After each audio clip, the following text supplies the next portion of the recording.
হচ্ছে ডিটেলমেন্টের এই অবস্থা, যে ডিটেলমেন্টের ধারা সার্ভিস রুলে ঢোকানো হয়েছে। আমাদের যে উকিল আছে বিক্রম ব্যানার্জি, উনি জিজ্ঞাসা করছিলেন যে কেন এটাকে আপনারা সংবিধান বিরোধী বলছেন।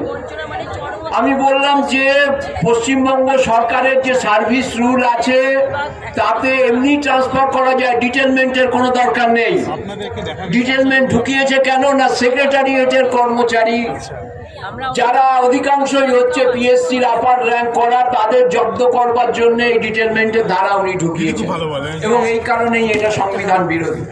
সেই ডিটেলমেন্টের বিরুদ্ধে লড়াইও সংগ্রামী যৌথ মঞ্চ করছে। কর্মচারীদের সর্ববৃহৎ সংগঠন বলে যারা পরিচিত, যারা আগে সরকারের বন্ধু ছিল, তারা আজ অব্দি কোনো লড়াই করতে পারে। 3টে বছর পরেও সংগ্রামী যৌথ মঞ্চ এই লড়াইগুলো চালিয়ে যাচ্ছে এবং এই লড়াইয়ে সাফল্য এসছে। ভাস্করের ওপরে যে আক্রমণ আসছে সেটাও আপনারা জানেন, বলেছে।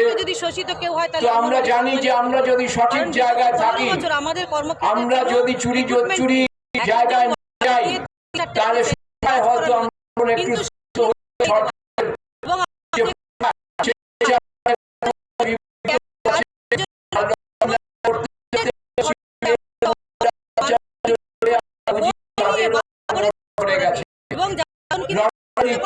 চলে তারা মনে করে যে কোর্স করে দেবে এবং বিগত আমরা খালি বসে বসে তার ফল পাবো, এটা হয় না।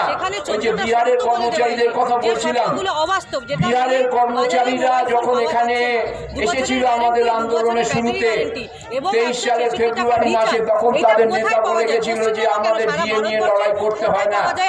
1987 সালে ভাবুন, 1987 সালে তারা 90 দিন ধর্মঘট করে এবং সরকার পাল্টে দিয়েছিল, সরকার পাল্টে দিয়েছিল আন্দোলন করে। কোন দল ক্ষমতা আসছে দেখার দরকার নেই, আন্দোলন করে তাদের দাবি মানেনি, সরকার পাল্টে দিয়েছিল এবং তারা মহার্ঘভাতার স্থায়ী আদেশনামা বের করেছিল। তারা বলে গেছিল এখানে যে আমরা এখন লড়াই করছি অনিয়মিত কর্মচারীদের নিয়মিতকরণ করার জন্য। এখানে 23 সালে বলে গেছিল 24-25 সালের মধ্যে তারা বিহারের প্রায় 7 লক্ষ অনিয়মিত কর্মচারীকে নিয়মিতকরণ করে দিতে পেরেছে বলেই সেখানে সরকার তাদের ভয় পায়। কিন্তু এখানে আমি বারবার একটা হিসেব বলি যে 12 লক্ষ পেনশনার সরকারি কর্মচারী, সব মিলে 12 লক্ষ কর্মচারী পেনশনার আছে। প্রত্যেকটা পরিবারে 4 জন করে ধরলে 48 লক্ষ লোকের সরকার পাল্টানোর ক্ষমতা আছে, কিন্তু আমরা এক জায়গায় হতে পারি না। আমাদের নানা রকম জুজু দেখানো হয়,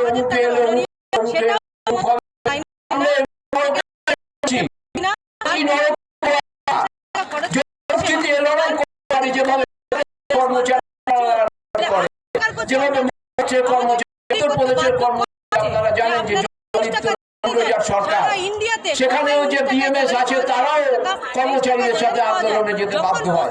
অর্থাৎ কর্মচারীরা যদি আন্দোলন সঠিকভাবে করতে পারে, বুঝছি দিয়ে যে আমার ন্যায্য দাবি আমাকে মিটিয়ে দিতে হবে, তাহলে সব সরকার ভয় পাবে।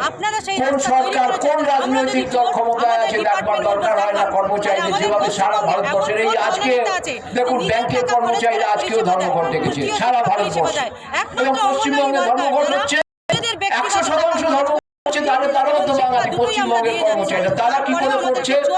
কারণ ব্যাংকের কর্মচারী সংগঠন তারা সরকার দেখে না, কোন রাজনৈতিক দল দেখে না। আর বাঙালি নাকি রাজনীতি সচেতন, এমনই যা রাজনীতি সচেতন মানে হচ্ছে এখানে আপনি কোন রাজনৈতিক দলকে সমর্থন করেন।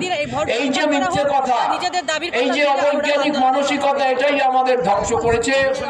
এর বিরুদ্ধেই সংগ্রামী যৌথ মঞ্চ এই লড়াই চালাচ্ছে যে রাজনৈতিক দলমত নির্বিশেষে কর্মচারীর যে ন্যায্য অধিকার, সংবিধান প্রদত্ত যে ন্যায্য অধিকার, 309 ধারার যে অধিকার, সেই অধিকারকে কার্যকর করবার জন্য সমস্ত কর্মচারী, শিক্ষক সমাজ তারা একত্র হয়ে যদি লড়াই করতে পারে, তাহলে যে সরকারি আসুক তাকে আমরা বাধ্য করতে পারবো আমাদের দাবি মানাতে। এই কথা বলে সকলকে আমার প্রণাম জানিয়ে আমার বক্তব্য মোবাইল ফোন কিনিনি, শর্তটা মেনে বাজারে মোবাইল ফোন পাচ্ছি না, সেই অভিযোগ জানানোর পরে তখন আমাদেরকে এই ভয় দেখানো হচ্ছে যে তোমাদের ওই যে 5 লক্ষ টাকা এককালীন দেওয়া হবে 65 বছর ধরে, সেটা তোমাদের কেটে নেওয়া হবে। আমাদের কর্মীরা যারা কর্মরত অবস্থায় মারা যাচ্ছে তারা কিন্তু কোনো রকম সহযোগিতা পাচ্ছি না প্রফেসর, সরকারের কাছ থেকে। উনি বিগত দিনেও আমাদের এই কোনো রকম সুবিধা আন্দোলনগুলিতে পাচ্ছি না আমাদের সরকার। সাক্ষী থেকেছেন আমাদের এবং জীবনের ওনার কোনো মূল্য মূল্যবান নেই বক্তব্য বা আমাদের রেখেছেন। জীবনের কোনো দামও নেই এই আমি সরকারের কাছে। মঞ্চে এখন ডেকে দিচ্ছি শিক্ষাও দেন, আবার খাদ্য provide দেবাশিস করেন। দাস পিএইচডি থেকে আছেন। তো সেখান দেবাশিস থেকে দা, দাঁড়িয়ে কোনো অসহায় মনে হচ্ছে চন্দন গড়া এখানেই একদম আছে, অসহায় মানে মনে ইন্দ্রজিৎ হচ্ছে যে আমরা মন্ডল কোনো রেশুয়া থেকে আছে, অদম ইন্দ্রজিৎ হয়ে গেছে। মন্ডল। আমরা মানুষ বলে গণ্যই নই আমাদের ডিপার্টমেন্টের কাছে।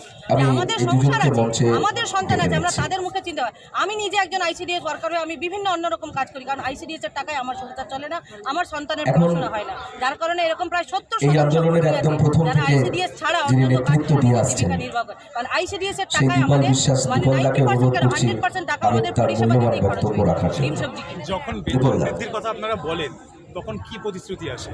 কোনো রকমই কোনো প্রতিশ্রুতি সরকারের কাছে পাইনি এখনো পর্যন্ত যে হ্যাঁ বেতন বৃদ্ধি হবে। কোনো উত্তর? ধন্যবাদ কোনো সকলকে উত্তর এখানে এই সদুত্তর রোদের এখনো মধ্যে পাইনি। আসার আমরা জন্য।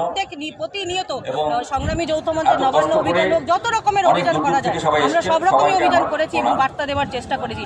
এই মোবাইল ফোনের জন্য আমরা 4 বছর জানি ধরে লড়াই যে করেছি যে কেন্দ্র যে 550 কোটি টাকা দিয়েছে SIR ডিউটি চলছে। মোবাইল ফোনের জন্য, সেই টাকাটা যেন আমাদেরকে দেওয়া অনেকে হোক। BLO বিগত দায়িত্বে, অক্টোবর BLO মাসের 19 তারিখে দায়িত্বে সেই টাকা আছেন। দেওয়া হয়েছে, তাও যার ফলে 10,000 একটা টাকা, স্কুল থেকে যেটা স্টাফ 10,000 কমে গেছে টাকায় বলে যে বাকিরাও শর্তগুলো, সেই আসতে পারছে শর্তগুলো না। মোবাইল ফোন বাজারে একটা পাওয়া যায়। স্কুলে দুজন স্টাফ হয়তো তারপরেও আমাদের ডিউটিতে চলে কর্মীরা গেছেন, এই তাদের জন্য। নিজেদের টাকা কিন্তু খরচ করে আমাদের 5,000 10,000 টাকা অ্যাড করে যে 3 সেই বছর মোবাইল পূর্তিতে কিনছে। আজকে যেটা এবং আমরা এটাও করছি, বলা হয়েছে যে 10,000 টাকার এক আমাদের টাকাও দাবি যদি যে আপনি পূরণ কমে হয়নি, কেনেন 3 মোবাইল, বছর ধরে সেই এক অবস্থান টাকাও হয়ে আমাদের সরকার দাবি অল্প ফেরত কিছু দিতে হয়তো আচ্ছা, আমরা এক ডিএ টাকা পেয়েছি, কমে কিন্তু আমাদের কিনলে দাবি সেই টাকা পূরণ সরকার হয়নি। ফেরত দিতে হবে। ফেরত দিতে হবে। আর যদি এই পূরণ না হওয়ার কারণ আমার মনে হয় মূলত সেই টাকা সরকার দেবে না, তার জন্য তারা প্রতিজ্ঞাবদ্ধ নয়, কিন্তু কর্মক্ষেত্রে সরকার 2 ভোটের বছরের রাজনীতি মধ্যে যদি করে। আপনার মোবাইল ফোনটা ভোটের খারাপ হয়ে যায়, রাজনীতি ছাড়া তার কিছু জন্য বোঝে না। পানিশমেন্ট দেবে সরকার আপনাকে। আমাদের সেই কথাটা মেনশন সেই করে একটা জন্য মুচলেখা করা হয়েছে, আমরা আজকে সেখানে এখানে আরো বুঝেছি 10টা এবং পয়েন্ট সামনে যে উল্লেখ করে আমাদের বিধানসভা কাছ ভোট, থেকে একটা শর্ত তাকে আমাদের লক্ষ্য সই রেখে করিয়ে নেওয়া হচ্ছে, জোর করে আমাদের প্রত্যেক আরো জোরদার মানে 2 আন্দোলনে বছরের নামতে হবে। মধ্যে দায়বদ্ধ এর আমি মধ্যে সরকারের SIR কাছে। শেষ হয়ে যাবে। মোবাইল ফোন খারাপ হলে আমার দায়িত্ব। মধ্যে আমি সাম্মানিক কর্মী, আমার সব সরকারের নেতৃত্ব আমার নিজের টাকা খরচ করে আমার পরিষেবা অন্যতম দিচ্ছি, বেশিরভাগ কথা তারপরেও যে বলেন, আমি মোবাইলটা দিয়েছে দাবির তারও কথার মধ্যে দায়িত্ব যাব না।